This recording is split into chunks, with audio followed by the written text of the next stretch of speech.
Hello, welcome to a 5-part video series on personal well-being for managers that has been commissioned for TaAF, by TaAF, and delivered by Renair Wellbeing. I'm Nimet Renair. I'm a leadership and organizational well-being consultant, coach, and trainer, and I work with Renair Wellbeing. We had a wonderful 2-hour webinar towards the end of last year where we discussed personal well-being for managers with TaAF members. And these videos were requested as a way of sharing some of the key learnings that came out of the webinar. Of course, what we're missing is the wonderful interchange that happened during the webinar.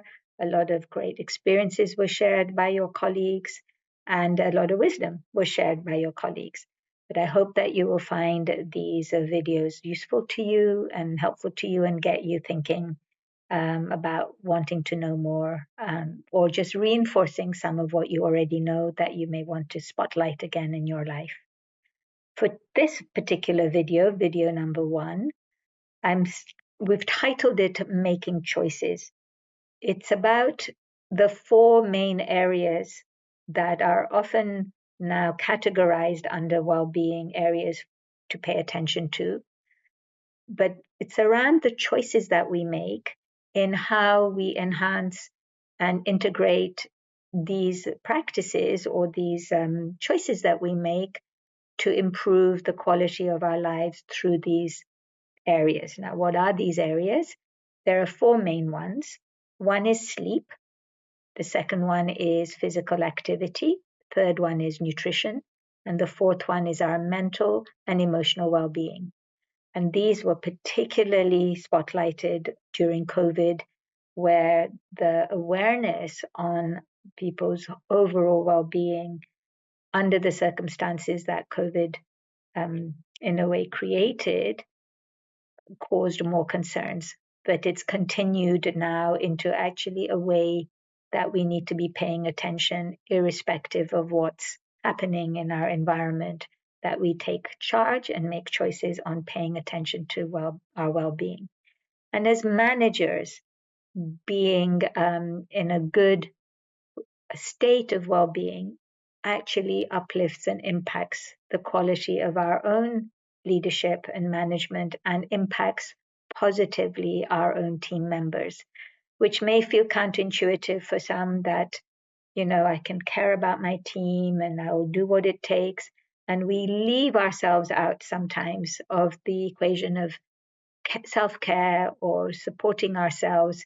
But I hope through this series of short videos, there'll be enough to convince you, if you are on the fence on this, that you too, as a manager, need to be a recipient of your own support and to seek support from others on continuing to stay well or move towards a better level of well-being. So I'm going to quickly touch on information that you probably know already, but I end the slide with a very interesting dilemma that we all face, that even when we know, how come many of us, myself included, will still not make the move or not integrate some of the different habits that I need to. Okay, so we start with sleep. And I was a late converter to believing that sleep was foundational and necessary. In my previous work as a global executive director, I would boast almost to my detriment that, I only need 4 hours of sleep and 6 is more than enough. And well, very soon it caught up with me. And I would say it is one of the most vital areas that we need to pay attention to because it has a knock-on on all the other 3. But interestingly, they all interact and connect and affect each other. So sleep affects our body, it affects our mind, and it affects our spirit.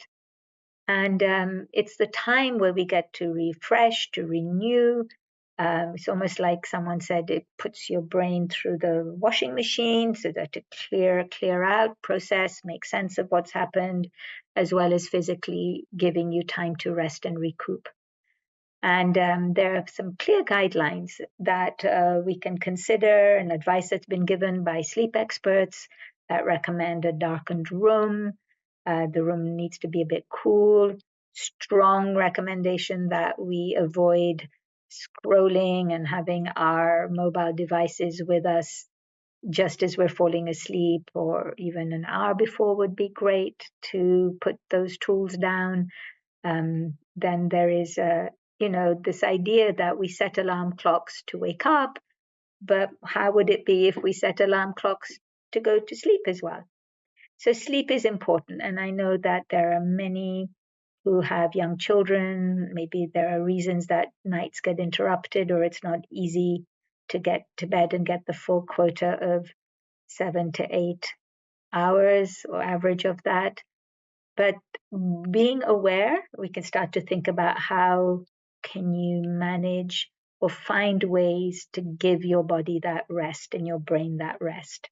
Okay, so sleep, more important than I realized, and having now taken it seriously, I have felt the impact in my own life in a very significant way.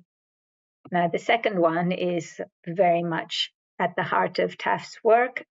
I don't need to say more about that, except really that I've learned in helping and supporting others and myself that the important message is move your body rather than go to the gym or do exercise, which somehow creates in some people a resistance. But when we present it in a way that's about keep moving, your bones needed to be supported, especially as you get older. Your heart needs to have a chance to have a workout itself so that it can stay strong. So just presenting it in a way that allows people to choose how they support their body in these ways suddenly can take the pressure off, and people start to weave it in ways that feel more supportive. But being sedentary hours at a time isn't desirable. So we need to just find ways that we can really support our body with movement and a little bit of challenge. Nutrition. So many diets out there, so much advice. What's in, what's not, what's the new way of eating that's, hitting the social media. It can be overwhelming and, quite frankly, sometimes a lot of contradictory information.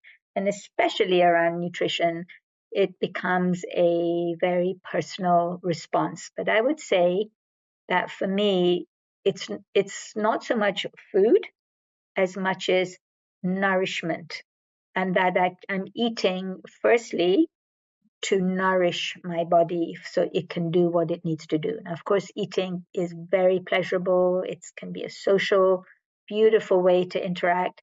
But on the other side, if we're stressed, we haven't had enough sleep, we haven't had enough movement, even the best food is compromised in its ability to nourish our body. So, of course, they're all so much a system that interact with each other. But this is something that, we need to consider that works for us and to nourish our bodies. And of course, mental and emotional well-being, we'll be talking a lot about that in the other videos, which is our moods, our emotions, our feelings, the levels of stress we experience, also has an effect on our ability to digest our food, the way we interpret what's happening, our energy levels are affected.